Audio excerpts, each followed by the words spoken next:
राम मंदिर की दान पेटी में हुए कथित गबन मामले को लेकर अब ट्रस्ट के कोषाध्यक्ष स्वामी गोविंद देवगिरी महाराज सामने आए हैं। उन्होंने कहा है कि जो लोग एक समय राम को काल्पनिक कहते थे, आज वही हमें धर्म का पाठ पढ़ा रहे हैं। स्वामी जी ने पुणे में प्रेस कॉन्फ्रेंस पर अपने इस्तीफे की भी सभी को खबरें सिरे में हाजिर कर दिया है। उन्होंने कहा कि मैं श्री छत्रपति शिवाजी महाराज का मालवा हूँ। मैं मैदान छोड़कर भागने वालों में से नहीं हूँ। कठिन समय में ट्रस्ट के साथ खड़े रहना ही मेरा धर्म है। स्वामी जी ने इस मामले की राजनीति का रंग देने वालों पर निशाना भी साधा। उन्होंने कहा कि जो लोग एक साथ समय राम को काल्पनिक कहते थे, आज वही हमें धर्म का पाठ पढ़ा रहे हैं।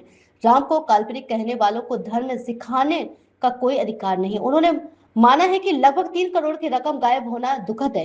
दान पेटी गिरने का काम एसबीआई के साथ हुए समझौते के तहत होता है। इस मामले में अब तक जितने लोग गिरफ्तार हुए वे सभी बैंक के कर्मचारी थे।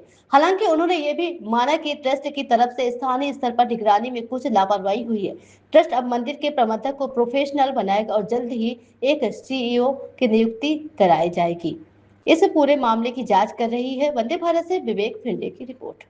मी छत्रपति शिवाजी महाराजांचा अनुयायी है। मैदान छोड़ करके भागेंगे नहीं, हम सारी समस्याओं को सुलझा करके रहेंगे, इतना ध्यान में रखना। आता या ठिकाणी तुम्हाला सर्वात पहिल्यांदा मला हे सांगायचं आहे की याच ठिकाणी बोलवण्याचं एक कारण आहे। हा आमचा धर्मश्री निवास आहे आणि इथे मी 1993 पासून निवास करत राहिलेलो आहे। हा अपार्टमेंट आहे, यामध्ये 10 फ्लॅट आहेत।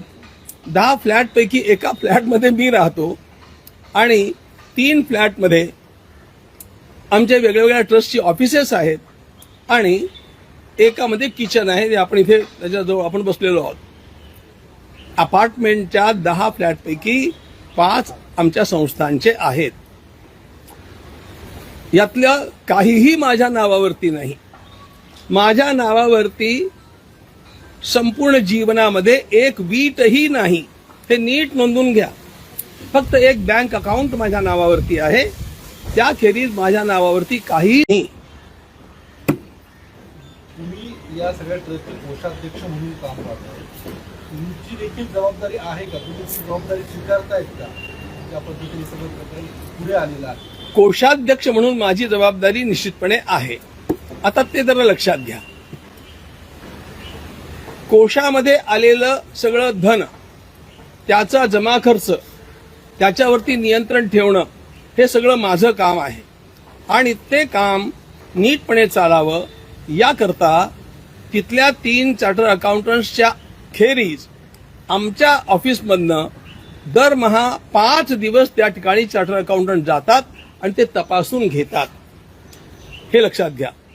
आता हा मुद्दा झाला जे धन कोशामध्ये आलं, जमा झालं त्याच्याबद्दलचा प्रश्न। जो आता उद्भवलेला आहे तो तिथे जे समर्पण केलं जातं, म्हणजे ज्याला ते चढावा चोरी असं म्हणतात, जे वाहिलं गेलं, हुंडीमध्ये दानपात्रात टाकलं गेलं, त्याचा अपहार झाला।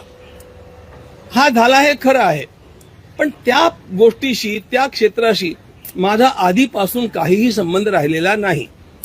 याचं कारण पण असं आहे की समर्पण होणं दानपात्रामध्ये ही रोजची प्रक्रिया आहे, त्याची मोजणी होणं हे रोजचं काम आहे आणि तिथले स्थानिक न्यासी हे काम बघत होते आणि मी प्रवासात असल्यामुळे आणि महिन्याकाठी 1-2-3 दिवस मी तिथे जात असल्यामुळे त्याची जबाबदारी त्या लोकांनी स्वीकारलेली होती आणि ते बघत होते। आणखी पण एक महत्त्वाचा मुद्दा आहे, केवळ त्यांच्यावरती हे अवलंबून नव्हतं, तर एसबीआयला हे काम सोपवलेलं होतं। हे काम MOU करून एसबीआयला, स्टेट बँक ऑफ इंडियाला सोपवलेलं होतं, त्यांनी ते स्वीकारलेलं होतं।